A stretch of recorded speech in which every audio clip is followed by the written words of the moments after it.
আসসালামু আলাইকুম। আজ ৪ নভেম্বর ২০২৫ মঙ্গলবার। শুরু করছি চেঞ্জ টিভি প্রতিদিনের গল্প অনুষ্ঠান। দর্শক, আপনাদের সঙ্গে রয়েছি আমি আবিদ আজম। শুরুতেই সংবাদ শিরোনাম।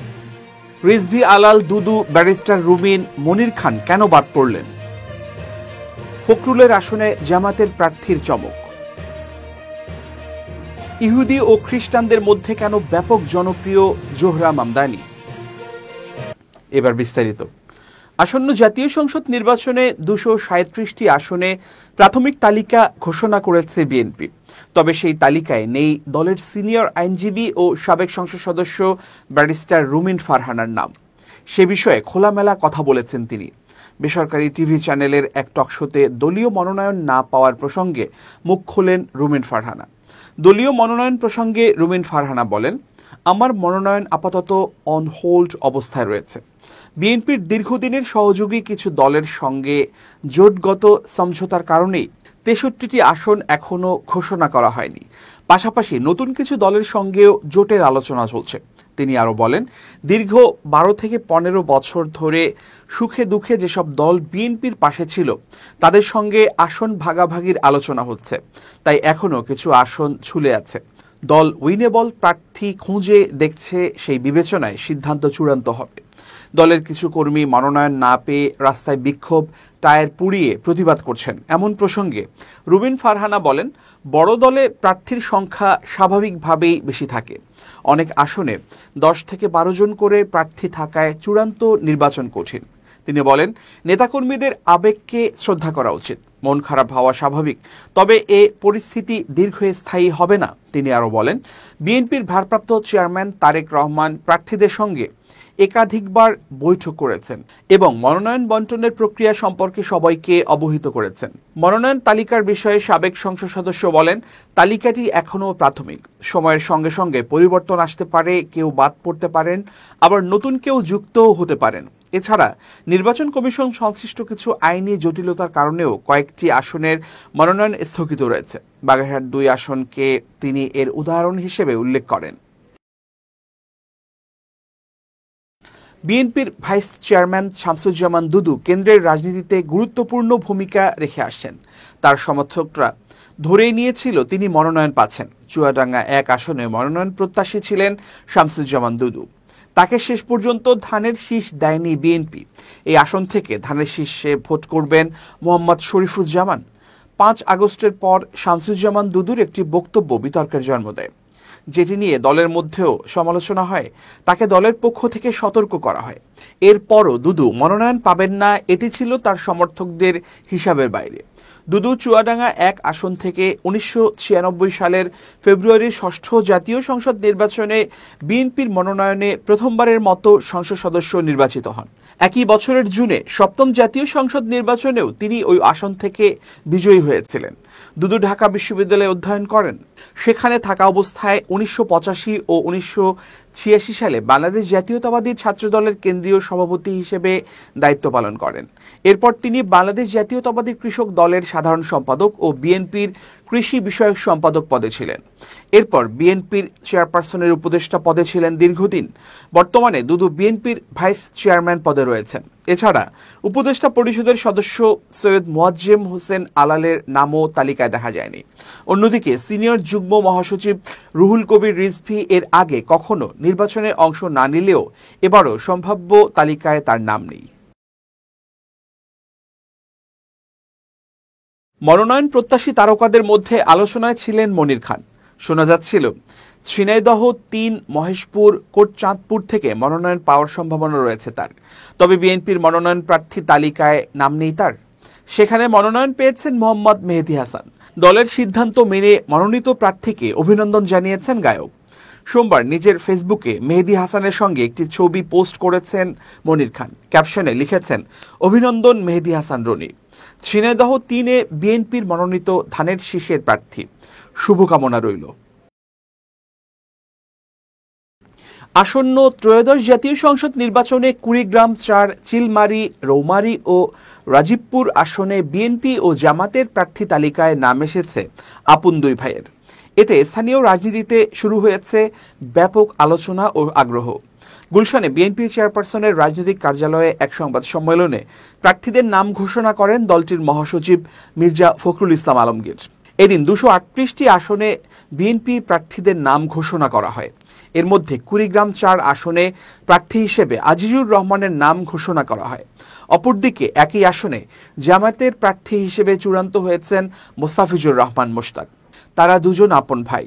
দুই ভাইয়ের এই রাজনৈতিক প্রতিদ্বন্দ্বিতা এখন চায়ের দোকান থেকে শুরু করে সামাজিক যোগাযোগ মাধ্যমে আলোচনার কেন্দ্রে। 3,38,000 ভোটারের নজর এখন দুই ভাইয়ের লড়াইয়ের দিকে। স্থানীয় রাজনৈতিক বিশ্লেষকরা মনে করছেন এই আসনটি ঐতিহাসিকভাবেই গুরুত্বপূর্ণ। বিএনপি ও জামাত উভয় দলেরই শক্ত ঘাঁটি হিসেবে কুড়িগ্রাম 4 দীর্ঘদিন ধরে পরিচিত।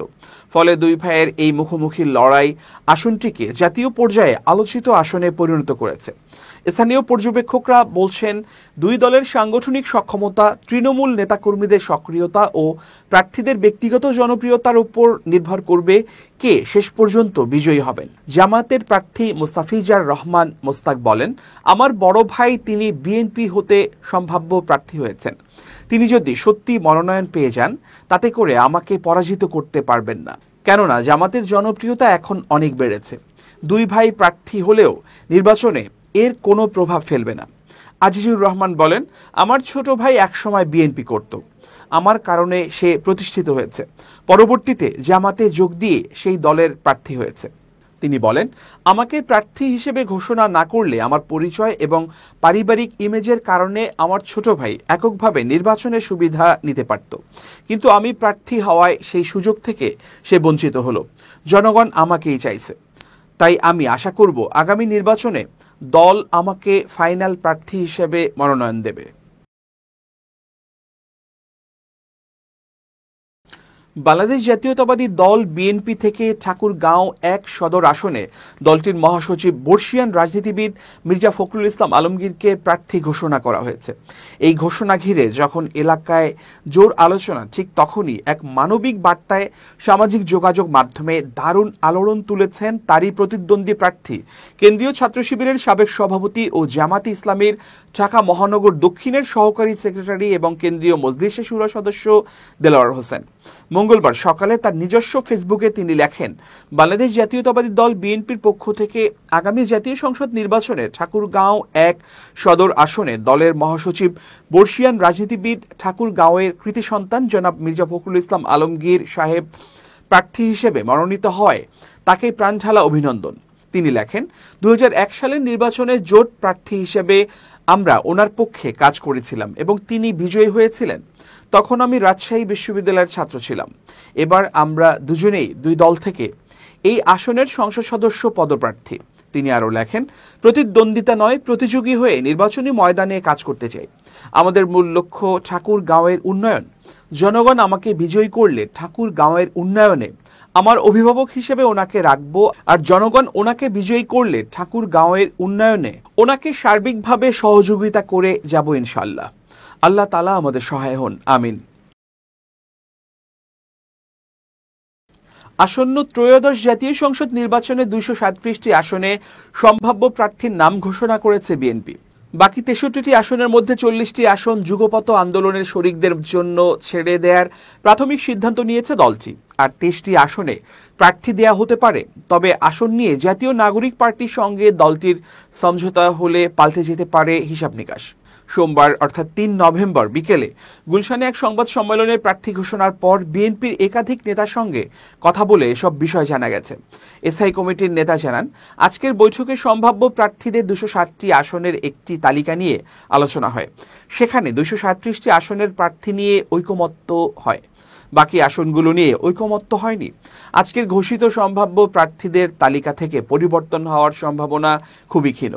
এদিকে আগামী নির্বাচনে জাতীয় নাগরিক পার্টি এনসিপির সঙ্গে বিএনপির আসন সমঝোতা হওয়ার আলোচনা চলমান রয়েছে। চূড়ান্তভাবে সমঝোতা হলে গণঅভ্যুত্থানের ছাত্রদের নিয়ে গঠিত এই দলটিকেও বিএনপি একাধিক আসন ছাড় দেবে। একাধিক সূত্রে এমনটাই আভাস মিলেছে। নাম প্রকাশে অনিচ্ছুক বিএনপির স্থায়ী কমিটির এক সদস্য বলেন, আজকের ঘোষণায় 63টি আসন খালি রাখা হয়েছে। এর মধ্যে 40টি আসন যুগপৎ আন্দোলনের শরিকদের জন্য ছেড়ে দেওয়ার প্রাথমিক সিদ্ধান্ত নেওয়া হয়েছে, কিন্তু এর মধ্যে যদি এনসিপির সঙ্গে বিএনপির আসন সমঝোতা হয়ে যায় তাহলে যুগপত সঙ্গীদের ছাড় দেয়া আসনের পরিমাণ কম বেশি হতে পারে। একই সঙ্গে দলীয় প্রার্থী তালিকায়ও কিছুটা পরিবর্তন আসতে পারে। এর আগে এক সাক্ষাৎকারে এনসিপির সঙ্গে বিএনপির নির্বাচনী জোট হওয়ার সম্ভাবনা প্রসঙ্গে বিএনপির মহাসচিব মির্জা ফখরুল ইসলাম আলমগীর ঢাকা পোস্টকে বলেন, সব রাজনৈতিক দলের জন্য আমাদের দরজা খোলা আছে, আমরা তো তাদের স্বাগত জানিয়েছি, সবসময় তাদের পছন্দ করি এবং সহযোগিতা করতে চাই। এখন তারা বিভিন্ন সময়ে বিভিন্নভাবে আমাদের বিরুদ্ধে কথা বলেছেন, কিন্তু আমরা কখনোই মাইন্ড করিনি। খেয়াল করে দেখবেন, আমি এনসিপির বিরুদ্ধে কখনো কোনো কথা বলি না। আমি তাদের স্বীকার করি, পছন্দ করি, শ্রদ্ধা করি এবং চাই তারা ভালো করুক। জাতীয় সংসদ নির্বাচনকে সামনে রেখে ৬৩টি সংসদীয় আসনে বিএনপির প্রার্থী এখনো চূড়ান্ত হয়নি। যদিও এ তালিকা নিয়ে বিএনপি মহাসচিব বলেছেন, এটা প্রাথমিক তালিকা, আমাদের স্ট্যান্ডিং কমিটি মনে করলে যে কোনো সংশোধনী আসতে পারে। সবাইকে নিয়েই ফেব্রুয়ারিতে জাতীয় নির্বাচন দেখতে চান বলে জানিয়েছেন জামায়াত ইসলামের আমির ডাক্তার শফিকুর রহমান।